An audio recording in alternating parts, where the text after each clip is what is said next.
ధాన్యం కొనుగోలు చేయాలని డిమాండ్ చేస్తూ మెదక్ జిల్లా ఉప్పు లింగాపూర్ గ్రామంలో రైతులు నిరసన వ్యక్తం చేశారు. వెల్దుర్తి ఉప్పు లింగాపూర్ ప్రధాన రహదారిపై బైఠాయించి ధర్నా చేశారు.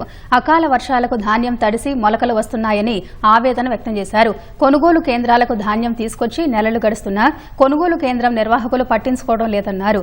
అధికారులు ప్రజాప్రతినిధులు తక్షణమే స్పందించి ధాన్యాన్ని త్వరితగతిన తూకం వేసి రైతులను ఆదుకోవాలని విజ్ఞప్తి చేశారు. ఐకేపీ సెంటర్ వెంటనే స్టార్ట్ చేయాలి.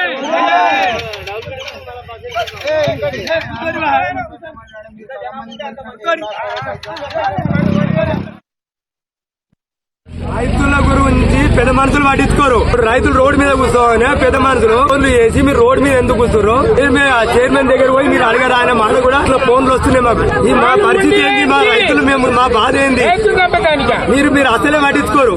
ఇప్పుడేమో మేము రోడ్డు మీద కూర్చోని ఫోన్ చేస్తారు. చైర్మన్ ఫోన్ చేసి లింగాపూర్ లో కాంటాక్ట్ స్టార్ట్ చేయాలి, రైతులకు ఇబ్బంది అవుతుంది, కాలిపోతున్నాయి ఓట్లు, మొలకలు వస్తున్నాయి, వాళ్ళు చాలా ఇబ్బంది పడుతారు.